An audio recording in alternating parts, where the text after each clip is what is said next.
2 days a week I'm a clinical psychologist and I work in a national specialist service for folks with psychosis. 3 days a week I'm an academic in psychiatry. Nicola is an evolutionary biologist who originally did a PhD and postdoc on, was it birds or fishes? Birds and fishes. Birds and fishes, but has become really interested in humans. And so we work together because her specialism is cooperation. I'm really interested in psychosis. And so we work together doing lots of social cognition studies on paranoia at the moment, but we're interested in getting people to actually interact. And this is largely due to the dissatisfaction with the kind of current state of affairs in social cognition.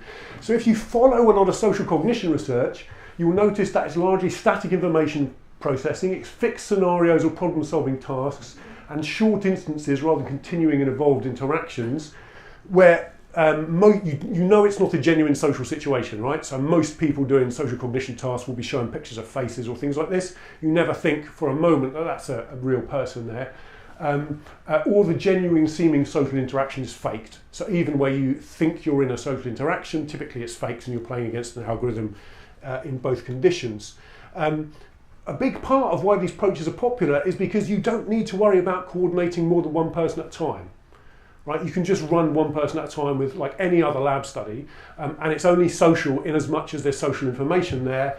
And so they're just like any other non-social experiment, because getting people to cooperate and do things at the same time is a real pain. Also, we're kind of doing mental health research, and we've got lots of problems in mental health research. So firstly is that there's very low statistical power. So there's a really interesting paper that came out recently about the levels of statistical power in different medical specialties. Psychiatry came out top, and we had an average power of 15%.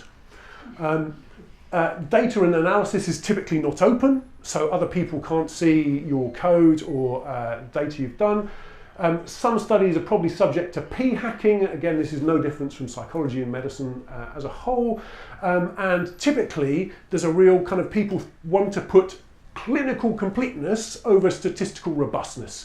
So if you look at a lot of clinical science, there'll be studies of like 40 people. They've had like bloods and hormones and neuropsych and imaging and stuff like this, but that doesn't change the fact that there's still n equals 40, and statistically, that's very low powered. They also tend to be poorly representative samples. Obviously, if you're testing kind of n equals 40 people, this is experimental work, right? This is not kind of epidemiology.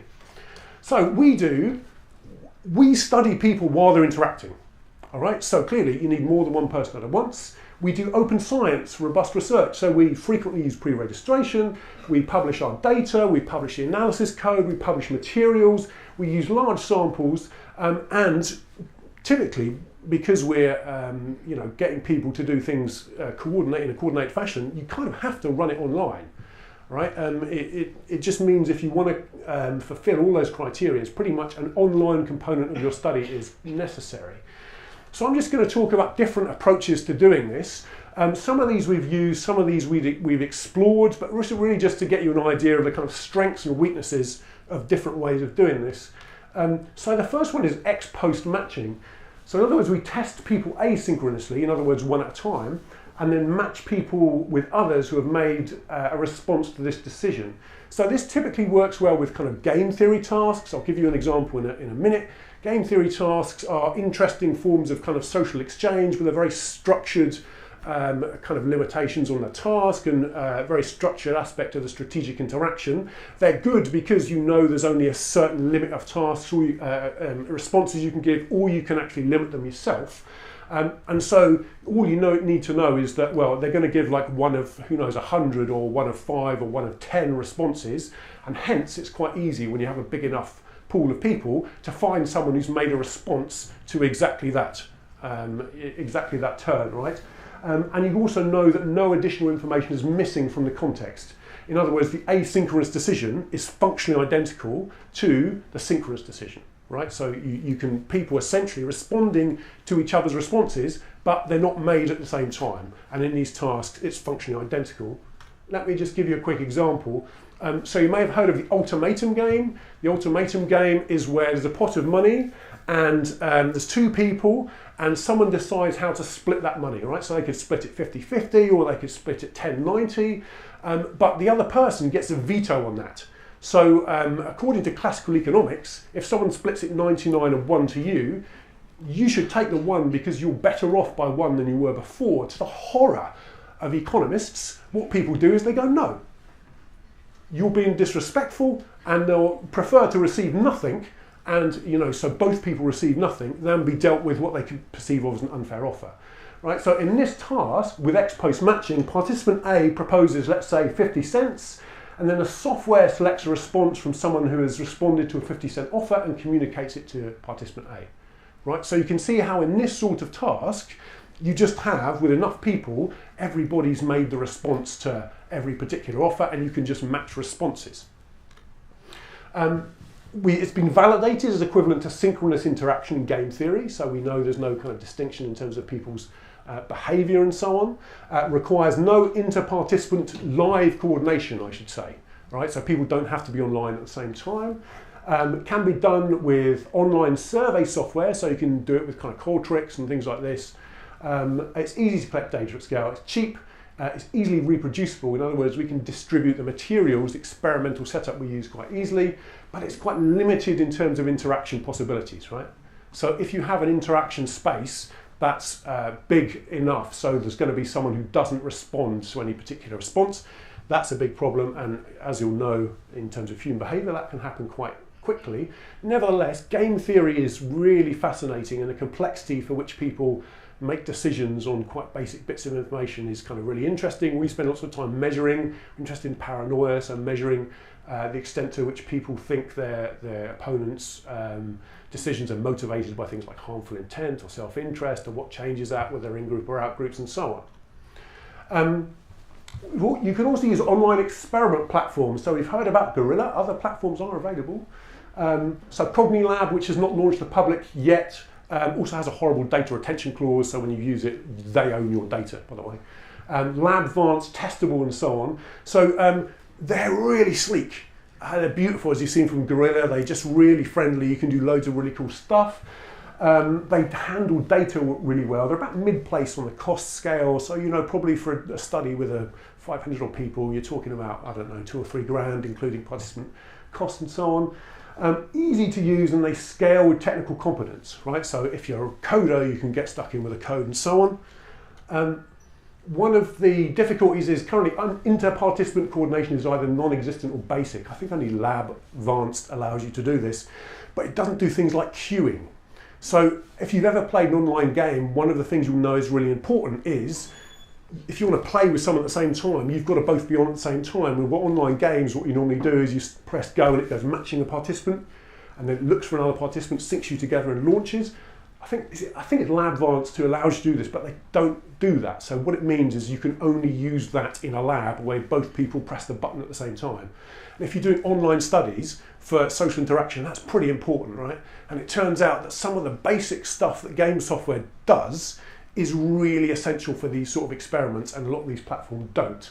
The experiment can only, this is kind of one of the questions I asked for Nick from Gorilla earlier on, the experiment can only be copied, replicated, or reproduced as long as the company still exists or doesn't obsolete the study. In other words, the reproducibility and the distributability of your experiments entirely rest with that company kind of being in existence. Lots of the companies will tell you that, of course, this isn't a problem and they'll stay in existence. But just to bring this really home in sharp relief, look at those 4 companies. Think how many of those are going to be around in 5 years' time, right? So that's your data, your experiments, your lab's work invested in a company that may not be here. Now, whether that's going to be realistic or not, actually the solution is to be able to get that code and run it independently, but currently none of those companies offer that. That's a real problem for us because we only run open science with distributable stuff, right? Free software, so platforms like SciToolkit, JTOS, Otree, allow you to kind of set up a server, the framework to allow you to kind of run these studies and so on. Programming libraries, they typically need you to be able to program and set up and run a web server. I used to be a network engineer before I was a psychologist actually, and it's got a bit easier, but it needs you to know Apache Linux and things like this. Social interaction possibilities can be good, but they don't often handle participant queuing and dropout, right? So they're better for lab studies than they are for recruiting off online samples. And you just can't run them off MTurk because it won't queue for you, and then loads of people will drop out, complain, it'll cost you a load of money. The other alternative is a custom platform. In other words, paying a software company to build a platform for you or modify one. It's extremely expensive. So we costed this into a grant. Actually, we had a grant, and the original money was to hire a programmer. This was a real pain partly because of UC. So most programmers don't have doctorates because they're not idiots. They don't go, hey, I could, we had to really go through HR to just the basic thing of like, how do we pay a programmer this much when they haven't got a doctorate? And they were like, oh, well, you only get paid this much if you've got a doctorate. So eventually we got UCL to allow us to pay someone a postdoc salary, right, for a programmer, and we got a big, we put the advert online and we had one applicant. Because we're still paying half of what a programmer gets, all right, to do this work, basically. So in the end, we used that money to employ a software company to build it. Now, what you think as an experimentalist is good value for money, and what a software company thinks is good value for money is very, very different. So what you want is the ability to deploy, kind of like experiments and manipulation and changes and flexibility and things like that. Actually, a lot of what you're paying for a software agency is things like, kind of code reviews, is the consultancy process, is doing stuff, that's really important, like solid participant queuing and things like this. But what you get for your money is much, much less than if you would spend it on these platforms, all right? Because they've already done that for you, basically. So I'm going to show you a platform that was built for us called Social Lab. It cost us about 40 grand. It's really quite basic. But it gives you a lot of flexibility at the design stage. This is really important. So when at the design stage, you're kind of like God, right? You can kind of specify and they can go, we can do that, and then it takes them ages and so on, but you can do it. Once it's done, getting it changed either means you need to know how to program in whatever it's programmed, or you have to pay them whatever it is, 100 quid an hour to do that work. All right, so and the planning stage, as you know, if anyone's ever done an experiment, is challenging because a lot of the things you don't know are problems aren't problems until you do them. The good thing though is that it's fully reproducible. All of the code is open, so all of this was done as open source. So we could take that to any other software agency and they could continue working on it, or you could continue working on it, a PhD student could continue working on it. One of the difficulties is that capacity is limited by server resources, right? So this was built to run off, you can kind of have a metal box under your desk, which I have, but most of the stuff these days is done in the cloud. In other words, virtual computers and virtual databases and so on, and most software companies will just plug stuff into that because they just scale, right? So if there's 100 users and you need more RAM, you can just have a service where it will just take up more RAM and then they'll charge you for it afterwards. But what this means, if you're on a limited running budget, it just means you're capped at the amount of people you can run at once. So for example, on the genuinely interactive stuff we run, we can only run about 50 people at once, I think, in parallel. So this is Social Lab. It's kind of a bit basic. It's a bunch of game theory games. There's also one which is like chat interaction. Crucially, it's randomized. What we're really interested in for this bit is in psychosis. Often people get bothered by illusory social agents, right? So someone knocks their bins over and they think it's the CIA. And we're interested in how good are people at distinguishing human from computer agency. And the only way you can do that is randomize people to either a computer or a human, and see how accurate people are. So what you need is lots of other humans, and you need something that randomizes you. And so this is exactly what this does. So we can get people to play game theory, stuff, Prisoner's Dilemma, a whole range of things. We can set bonuses and the like. We can do it where you just chat either to a bot, the world's leading chatbot called Misuku, or to randomise you to a real person, and then it asks you to judge whether you're playing against a human or a computer, and it looks at this in terms of your paranoia scores, and it looks at can look at a whole range of things. So just stuff like randomisation and connecting people and bots and stuff like this is a hard software engineering, right? In terms of our thought processes, randomization is like one thing, but actually randomization in terms of software and syncing and so on is a challenging task. This was modified actually from an online platform called Otree, which is one you install yourself. And you know, it's kind of good in that it's based on Otree, so we can use some of those things. But you know, essentially, there's a lot of proper software development that's gone into that. We've talked a little bit about sampling. Just to reiterate the point I made earlier in one of the questions, there's lots of studies which show that contrary, the reason I got into online testing is because I read studies. I was like a lot of people who went, rubbish, people are just there kind of like, you know, smoking fags and looking out the window and stuff like this. Actually, almost all of the research says that you know, online samples are equal or better even than lab samples. There are some few known biases, so we know MTurk samples are kind of younger, more educated, somewhat more socially anxious, more liberal, more white than the general population. However, you look at these population studies and you need to think they're more representative or less representative in comparison to what?